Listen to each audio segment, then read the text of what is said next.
Chapter 21. In this chapter, Hemant Pant relates the story of Vinayak Harishchandra Thakur, B.A., Anantrao Patankar of Pune, and a pleader from Pandharpur. All these stories are very interesting, which, if very carefully read and grasped, will lead the readers onto the spiritual path. Preliminary. It is a general rule that it is our good luck in the form of accumulation of merits of past births that enables us to seek the company of saints and benefit thereby. As an illustration of this rule, Hemant Pant gives his own instance. He was a resident magistrate of Bandra, a suburb of Mumbai, for many years. A famous Mohammedan saint named Pir Maulana was living there, and many Hindus, Parsis, and many others who followed different religion used to go to him and take his darshan. His mujawar, by name Yunus, pressed Hemant Pant many a time for going to see him, but for no one reason or the other he was not able to see him. After many years, his turn came and he was called to Shirdi, where he was permanently enrolled in Sai Baba's darbar. Unfortunate fellows do not get such contact of the saints. It is only the fortunate ones to get that. Institution of Saints. There have been institutions of saints in this world from time immemorial. Various saints appear themselves in various places to carry out the missions allotted to them. But though they work in different places, they are as if they were once. They work in unison under the common authority of the Almighty God and know fully well what each of them is doing in his place and supplement his work where necessary. An instance illustrating this is given below. Mr. Thakur. Mr. V. H. Thakur, B.A., was a clerk in the revenue department, and he once came to a town named Vadgaon near Belgaon along with a survey party. There he saw a canary saint unbowed before him. The saint was explaining a portion from the book Vichar Sagar of Nichal Das to the audience. When Thakur was taking his leave to go, he said to him, "You should study this book, and if you do so, your desires will be fulfilled. And when you go to the north in the discharge of your duties in future, you will come across a great saint by your fortunate, and then he'll show you the path and give the rest of your mind and make you happy." Then he was transferred to Junnar, where he had to go by crossing Nahani Ghat.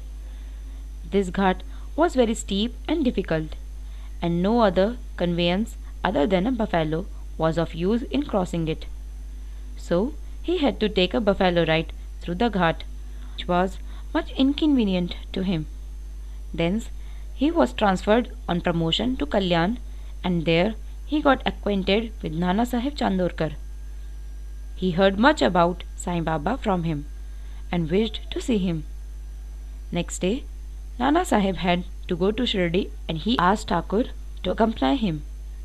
He could not do so as he had to attend the Thana Civil Court for a civil case. So Nana Sahib went alone. Thakur went to Thana, but there the case was postponed. Then he repented for not accompanying Nana Sahib. Still, he left for Shirdi, and when he reached there, he found that Nana Sahib had left the place the previous day. Some of his friends whom he met there took him to Baba. He saw Baba, fell at his feet, and was overjoyed. His eyes were full of tears, and his hairs stood on end. Then, after a while, the omniscient Baba said to him, "The path of this place is not as easy as the teachings of the Canaries Saint Appa, or even as the buffalo ride in the Nahani Ghat. In this spiritual path you have to put in your best exertion. It is very difficult." When Thakur heard these significant words, which only he knew, he was overwhelmed with joy. He came to know that the word of the canary saint had turned true. Then, joining both hands and placing his head on Baba's feet, he prayed that he should be accepted and blessed. Then Baba said, "What Appa told you was all right, but these things have to be practiced and lived. Mere reading won't do. You have to think and carry out what you read. Otherwise, it is of no use.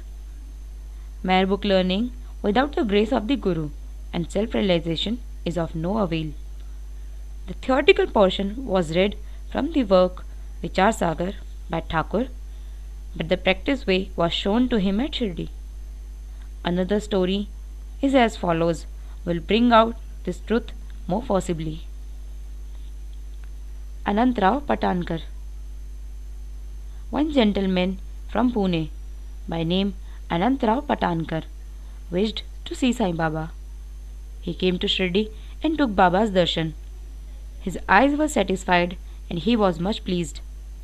He fell at Baba's feet and after performing proper prayer, he said to Baba, "I have read a lot, studied Vedas, Vedantas and Upanishads and heard all the Puranics, but still I have not got any peace of mind so at all. So I think all my reading was useless. Simple ignorant, devout persons are better than myself. Unless the mind becomes calm, book learning is of no avail. I have heard from many people that you easily give peace of mind to so many people by your mere glance and potent word, so I have come here. Please take pity on me and bless me." Then Baba told him a parable which was as follows. The parable of 9 balls of stool. Once a merchant came here. Before him a mare passed her stool. The merchant, intent to his quest, spread the end of his dhotar and gathered all the 9 balls in it, and thus he got the concentration of his mind. Mr. Patankar could not make out the meaning of this story, so he asked Ganesh Damodar, alias Dada Kelkar, "What does Baba meant by this?" He replied, "I too do not know all that Baba says and means, but at his inspiration I say what I come to know. The mare is God's grace, and the 9 balls are the 9 forms or types of bhakti, viz.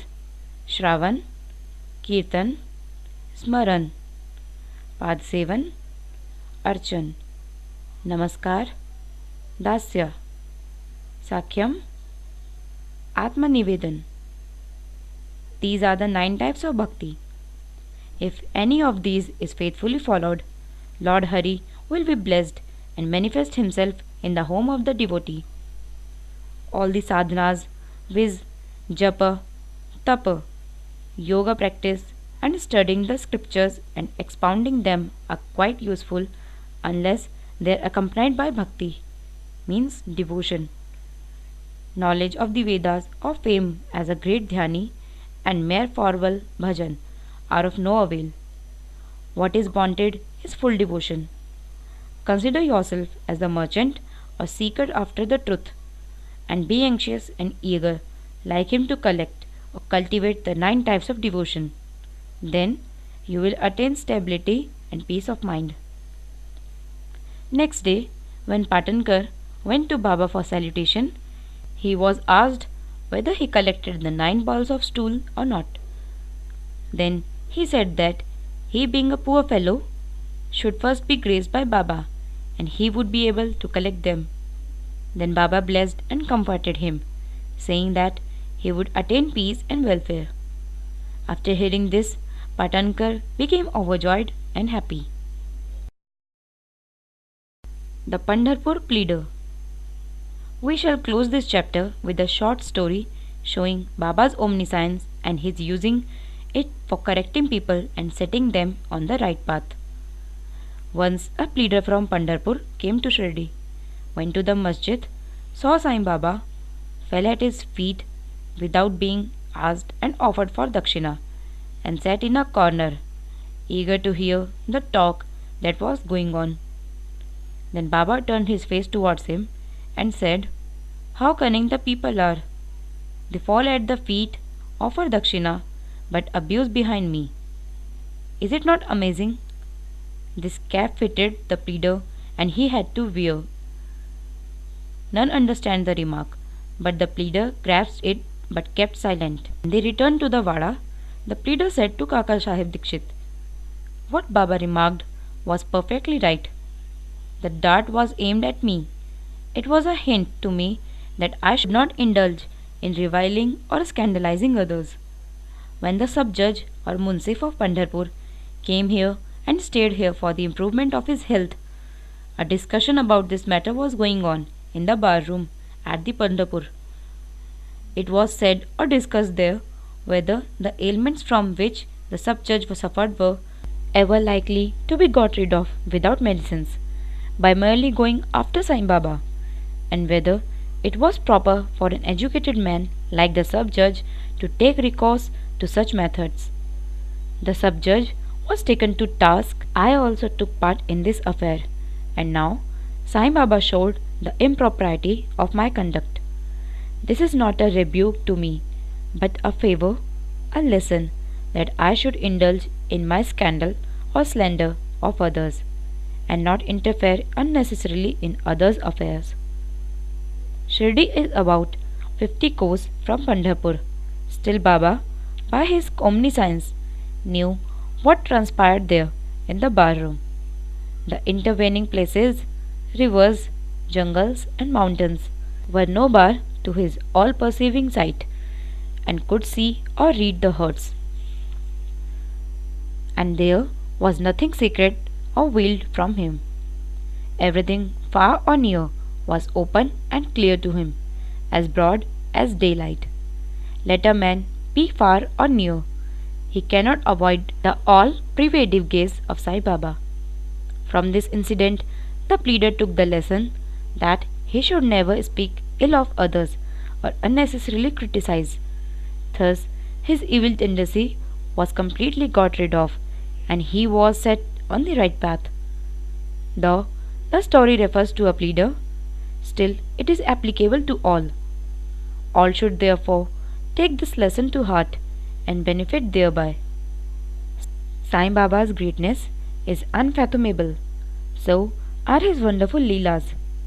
His life is also much, for he is Par Brahma